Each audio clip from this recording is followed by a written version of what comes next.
Entrepreneur, founder, author, and financial advisor Marc Bernstein helps high-performing business owners turn their visions into reality. At March Forward, Marc and his partners and associates think out of the box to partner with their clients in regards to their visions for their lives, their businesses, and their legacies. And through his innovative work with the Forward Focus Forums, Marc connects entrepreneurs to resources that help to fuel their success. Founders Forum is a radio show and podcast where entrepreneurs share their journeys, reveal the stories behind their successes, and the lessons they've learned. Join Marc and his guests for a mix of inspiration, valuable insights, and a bit of fun. Now let's dive in. Good morning, America. How are you? Welcome today to Founders Forum. I have with me my guest today, Matt. And Matt, our topic, we always start with the topic of the day. And the topic of the day I'd like to discuss is an old one because we used to talk about it in the pandemic a lot. But I thought, knowing your story, this would be an appropriate topic, which is pivot. And what does that word mean to you? Yeah, so I would say that's a meaningful word. In the present situation, I'm in the midst of a pivot. I spent about 30 years of my career being a part of developing and selling technology products and services, especially communication. And I've seen that a lot of those technologies have actually not had the impact that we had hoped. They haven't brought people together. They haven't, diminished loneliness and isolation. They've done the opposite. So I've pivoted into this startup called Interact that is all about encouraging people to meet and talk and get to know each other in person, get off of your phones, get off of your screens, and really experience the people around you. And the pivot, so that was your pivot. We'll also talk about it a little bit as we get further in the show, but you and I have been talking maybe for about a year and a half since we first met. Yep. And at that time, you were doing something completely different. You were very excited about it. And so we'll just mention that a little bit because sometimes knowing when to stop and go into something else, you kind of hinted at that now, but we can talk a little bit about that in a bit. Sure. So now let me introduce, we call this the MB show today because it's Matt Bramson with Marc Bernstein, and we don't have the same middle initial. We figured that out before, but Matt Bramson is co-founder of Interact, and he's a serial entrepreneur and revenue architect who spent 25 years scaling technology businesses from a global communications platform to a $100 million plus energy company. We talked about that a little bit this morning since we're in Babcock Ranch, the first solar-powered community in America, so it's relevant to this conversation, by building the systems and models that drive real growth. He's now co-founder of Interact, and this is what he was referencing, a patent-pending live event platform designed to turn strangers into genuine connections, one face-to-face conversation at a time. So officially welcome, Matt. Yeah, thank you, Marc. Thanks for being here today. So let's talk about that. Let's talk about Interact. And how long ago did you get involved with the founding of that? We started building Interact about a year ago. And it's you and you have other people involved? I have a co-founder, yep. A co-founder. You've done this before, so what challenges are you facing? We talk about the show's for entrepreneurs and it's about founders, and the joke is that you start it and it's like a smooth ride, right? Yeah. Well, I would say one of the biggest challenges of Interact is, in many ways, it's about zigging when everybody else is zagging. Interact is a web app that is designed not to collect information, not to monetize users, but instead to encourage people to use their phones to scan each other's QR codes that are issued to them when they come into an event as a wristband. And those scans, I scan myself and then I scan you, generates an outcome on both of our screens that's a conversation starter. And it's designed to get us having a conversation and really, experiencing the stories that we each have inside of us, the wisdom we have inside of us, the fact that we're all fellow travelers on this journey on Earth at this time in this place. I'd say the challenge is really around how different that is, how different that initiative is from so much of what we see in technology and innovation, which is about collecting and monetizing data and figuring out how to drive people to transactions and trying to drive people, I don't know if this is the intent, but essentially driving people away from each other. Isolation has never been a greater problem. Right. I saw a statistic the other day that 45% of young men under the age of 25 have never asked a woman out face to face.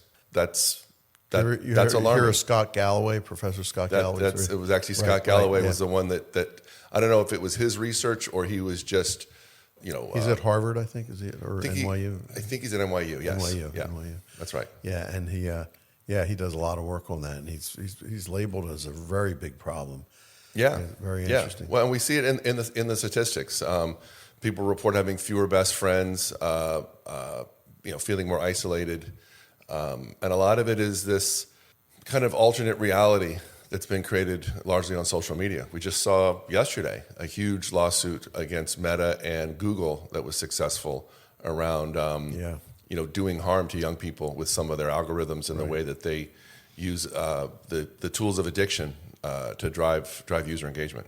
And it's different in another way as well, if I understand it correctly, because all of these apps and all of the use of technology encourages indirect communication. You're seeing each other on screens if you're seeing each other at all. That's right. This is encouraging a live conversation. You and I would be using the app 100%. And talking to each other. So describe how that works a little bit. Yeah, so the way that Interact works is it's a patent pending technology that turns 2 QR codes into a unique outcome. So as I was explaining, you come into an event. It could be a conference, it could be a music show, it could be a food festival, and you're issued a QR code, and that QR code is just a random number. It doesn't track back to you in any way. You scan your own QR code with your phone, no app to install. That takes you to the Interact website, which then asks for permission to open your camera again so you can scan the other person's QR code. That creates an outcome, which does have a sponsor on it, but there's no data being collected or conveyed to the sponsor. Right. And those outcomes are conversation starters, and there's a psychological methodology to it. There's a psychologist named Aaron who developed a protocol he calls 36 questions, and they're in 3 sets of 12. And they basically take you on a path towards deeper engagement with somebody. Level 1 is very kind of light conversation starters. Tell me about your favorite vacation or what's the best book you ever read. Level 2 is getting deeper around your aspirations. If you won the lottery, what's the first thing you would do or buy? Level 3 is getting really deep and maybe even too far to go in an early encounter. Question at level 3 might be something like, of all the people in your life, whose death would devastate you the most? So if I understand this correctly, you and I meet at some kind of business event. Yep. We start this. We may go to level 1. Yep. And then we say, hey, let's stay in touch. When we get back together, we use the app again, I guess, to continue the conversation. That's right. As we scan each other, we go to higher levels of conversation, and it's really just a way to spark that interaction, get people talking. One of the things that that compelled me is one afternoon I was sent on an errand by my wife to return I think it was a pot or something that she had borrowed from a girlfriend. And I went over to this woman's house, who's a friend of mine as well. And she was in the midst of hosting a party for her son and about 30 of his 17-year-old friends. And so I'm in the kitchen giving her back the pot. And she says, she tells me that this party's going on. And she asks me to kind of do a lap around the house because her son has told her if she leaves the kitchen, he's going to be angry with her. So I did a lap, kind of a reconnaissance lap, and I came back to the kitchen. And I was horrified with what I'd seen and what I was going to report, which was, nobody was in the backyard trying to get to second base. Nobody was trying to sneak beer. Nobody was dancing. Instead there was a bunch of healthy, happy 17-year-olds sitting shoulder to shoulder on couches and chairs on their phones, not talking. Experienced that myself. And I was horrified, frankly. And that was one of the experiences that sort of got my wheels spinning about how do we use these darn things, these smartphones, to bring us together and to realize that some of the greatest gifts that we have in this life are the people that surround us. And we walk past them with our faces in our screens. Of course, we've all seen the family having dinner at a restaurant and everybody's on their screen. Right, sure. And I mean, we've all seen this, but I just decided that I was going to pivot into seeing if I could do something about it. I do want to get into your story a little bit because this is about the story of the founders. But I'm curious, is anybody else doing this? Is anyone thinking this way? Have you seen any other innovations around this? We've done a lot of research looking around. Nobody's doing exactly what we're doing. There's definitely a lot of activity around helping people meet. There's, of course, the whole dating app thing, which is not what we're up to. Right. There are meetup type apps that are designed to get people to come to a place and meet. But nothing we've seen that really is designed to provoke those conversations and try to get those conversations beyond small talk. There's a realization, and we all experience it periodically, about how much we need and want to connect with other people deeply. We've all had the occasional conversation with a stranger where it goes into a really meaningful area. But what Interact's designed to do is to create that type of serendipity on a regular basis. So what you're telling me is the things of the meetup apps and things like that are still the more traditional mode, a little bit of probably data collection and encouraging meeting, but trying to get people into one place together. What Interact is about is taking it past that. So you've got people together because you've got an event that's going on. How do you get those people to break out of their little clusters of people maybe that they came with, or break through their natural shyness, their reluctance to approach people? And there's some other tricks to Interact. One of the things that we do at an event is we have a prize. At the end of the event, 2 people are going to split $1,000, and that's based on their interaction. So that how far they went into the conversation. Perhaps. It's not about the money per se. It's basically about giving me an excuse, right? If I see you across the room and you look interesting to me, it's a little weird to approach you. But if there's potentially $1,000 in it for us, then I have an excuse to say, hey, we should try this. We might be the lucky 2 that are destined to win $1,000. Searching for a partner. You're trying to lower the inhibitions and the friction in much the same way that if you've ever been to a well-hosted dinner party, the host or hostess is saying, oh, you and Mark have so much in common. You don't even know it yet. You guys, I'm going to sit you guys together. That kind of thing. So if I'm hosting an event, Matt, let's say I have Founders Forum Network that I have, and we get together. Entrepreneurs don't usually need that incentive, to talk to each other and to discover. But maybe they do to get off of their pitch and get into something more vulnerable. That's right. Maybe. So if I did that, I would think me as the sponsor would have to tee it up to say, hey, we're doing this a little differently than we do other events, right? That's right. And that's right. I might talk to you about this because I'm going to have one of these coming I would up. love that. This would be pretty cool. We could pilot it for you. So anyway, tell us about your story, because you are a serial entrepreneur. You founded other companies before. Tell us a little bit about your journey. We only have about a minute and a half to start that before our break. But sure. So I kind of always start my story off with I got out of college. I was living in Philly, and I got a job working for a company that had developed a really... He's a Floridian now. He's a native Floridian and lives in Florida. Just background. I grew up in Tampa. Joined a company that had developed a really groundbreaking and way ahead of its time kiosk for previewing music in music stores, which, of course, music stores don't exist anymore, and they were wonderful institutions that are gone.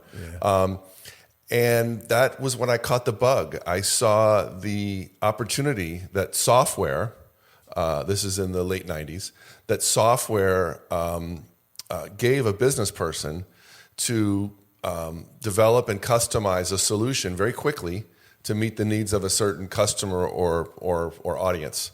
And so from there, I got into telecom kind of accidentally. Spent about 20 years in telecom, especially with a company that grew very, very rapidly and very, very large, now as a part of Verizon.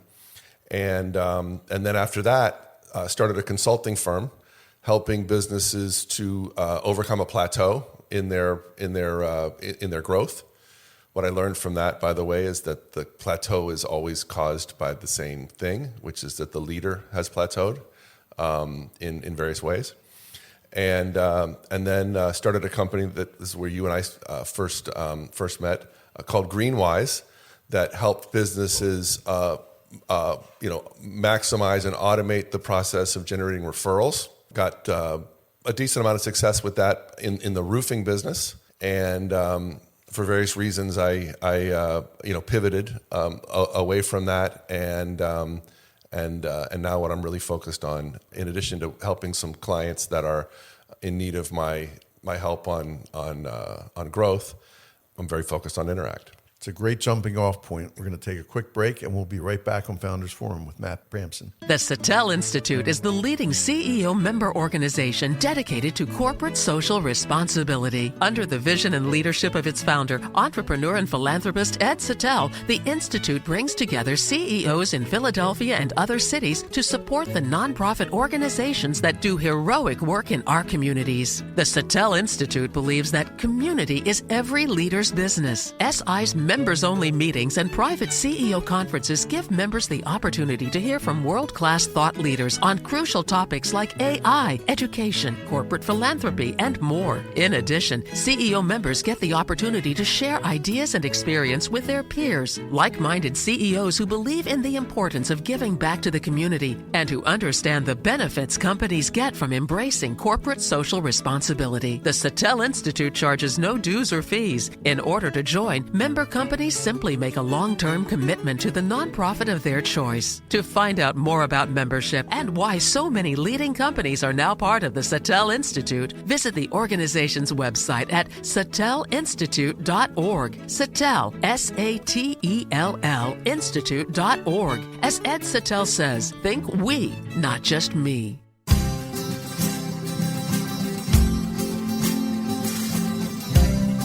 We are back on Founders Forum with our guest today, Matt Bramson. Matt, you've done a number of things, and what I like about your story is that each thing that you do seems to build on your experience from the last one. It's kind of leading you into the next. Is that fair for the most part? I mean, I think that's the way I'd like to think of it. Okay. It doesn't feel that way sometimes when I'm in the middle of it. But yeah, I think there is a progression, especially as I look backwards.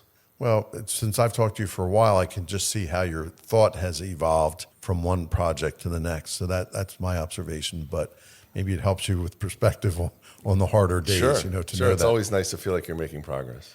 So given that, if you had to kind of generalize about, as an entrepreneur, the challenges that you've had over the years, how would you characterize those? I would generally divide the challenges into internal and external.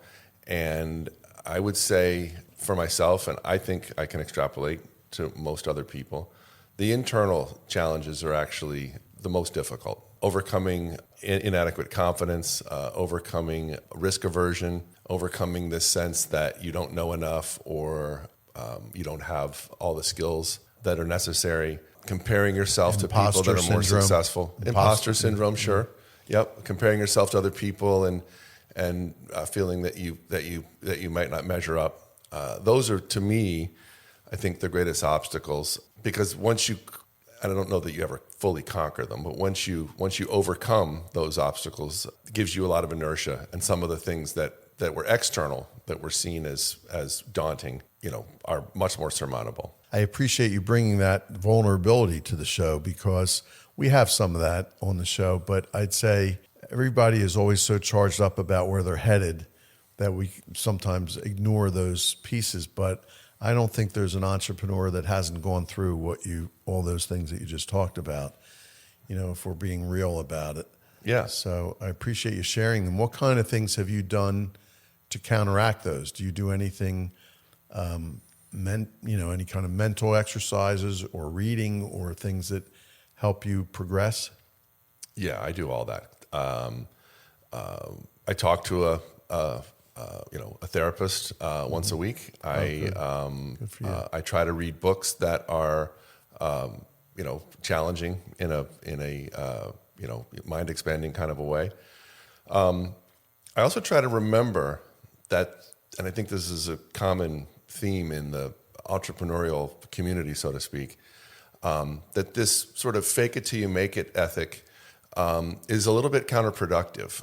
What I find is that the conversations I get into with potential investors, with potential partners that are more honest and vulnerable, are actually the ones that propel the relationship and propel the cooperation and propel the business deal to a greater extent than the conversations where I'm very much in pitch mode and bulletproof type of an approach. And because it's hard to relate to somebody who's just relentlessly on message, relentlessly confident, relentlessly, I don't need anybody, I'm independent, this is going to be the biggest thing in the world.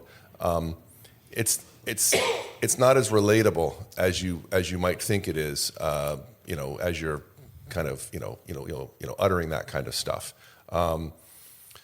People trust people that they can relate to and that have challenges and struggles. And when you embrace that and you share that, you actually, I think some people presume you're going to repel people, but in reality, it's powerfully attractive. I have a couple thoughts on that. One is the fake it till you make it. I think that did work in years ago. I think that was an old kind of salesman's kind of, I know that's when my father was, his day of reading Dale Carnegie and things like that. I mean, there was a lot of genuineness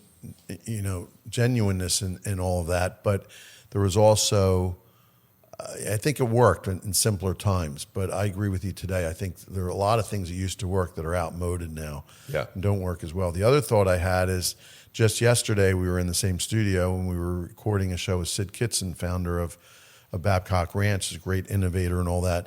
And he talked about relentlessness and determination. And, and he talked about how he played in the NFL for a couple of years. And he talked about how that was taught to him on the athletic field. And I can see that, but he'd be the first to tell you, and I think he said it twice during the show, that he could have never done this without all the other people around him. And he said one of his greatest strengths, when I asked him that, was hiring people smarter than himself. So obviously he was able to stay real positive and real focused, but at the same time recognize that he couldn't do it all alone, which is another, I think, aspect of what you're talking about in leadership. So I think that's really interesting. So given that, so that's a challenge. So let's talk about current challenges with Interact. What do you see in terms of getting, let me ask you this, I'm going to jump ahead a little bit, but your future vision, we could talk about 1 year, 5 years, 10 years. What would you like to pick there? And tell me about what the future vision is, and then I want to ask you what the challenges are, and we'll go back to this conversation. Yeah. Well, when it comes to vision, the longer term ones are always the ones that are more fun. So for that reason, I'll start with the 1 year vision. My 1 year vision for Interact is that we execute a proof of concept event, which is coming up in the next month. And then we do, a half a dozen others over the course of the year that are, successively larger and more impactful. The goal is to remind people, and I said this earlier, but that the greatest gifts you have in this life are the people that surround you.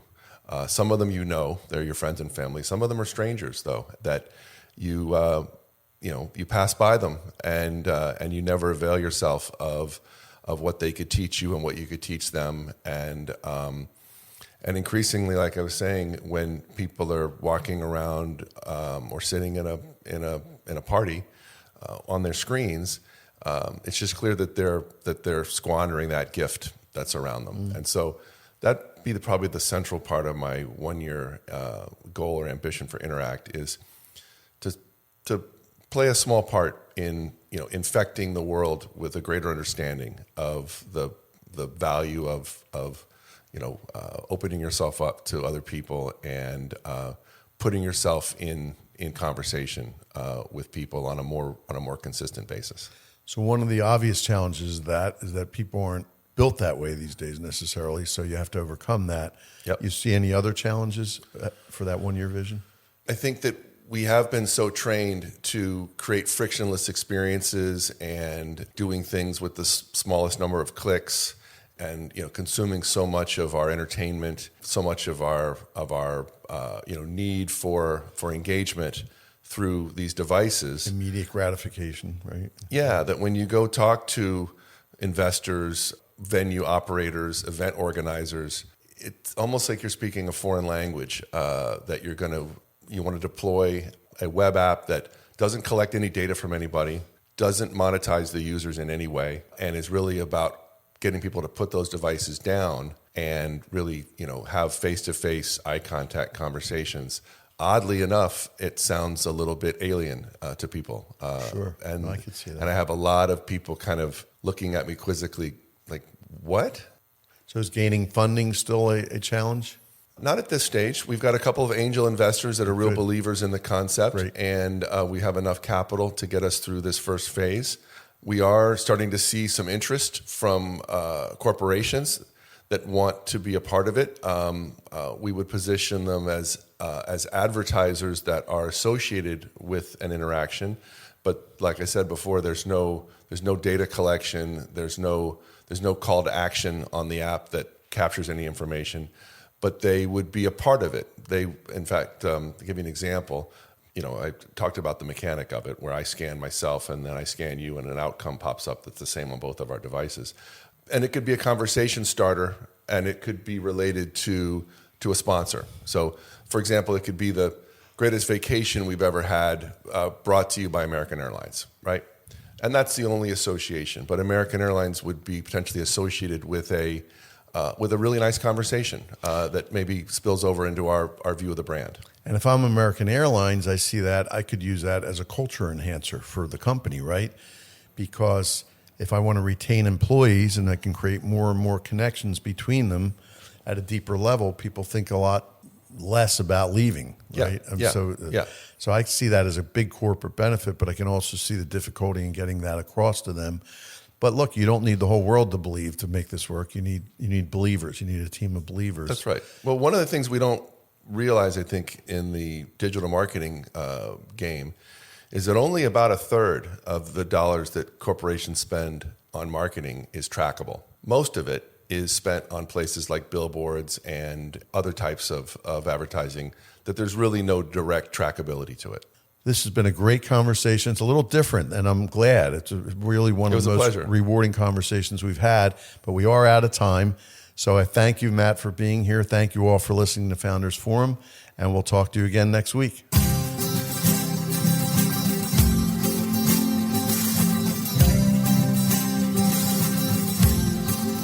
Founders Forum was brought to you in part by March Forward, LLC. We partner with entrepreneurs like you to assist in accomplishing your future vision, your life, your business, your legacy. Comprehensive wealth planning that starts with you, not a product. We hope you enjoyed your time with Founders Forum and that you found something of value to take with you throughout your day. Join us again next week for another episode of Founders Forum on WWDB 860 AM Philadelphia or on your favorite podcast streaming service. Securities offered through DFPG Investments LLC, DFPG. Investment advisory services offered through Diversify Advisory Services LLC, Diversify. DAS and DFPG are affiliated entities. March is unaffiliated with DAS and DFPG. Members FINRA/SIPC. The information provided in this podcast is for informational and educational purposes only and should not be interpreted as investment advice. The views expressed are those of the host and guests and do not necessarily reflect the views of Diversify or DFPG.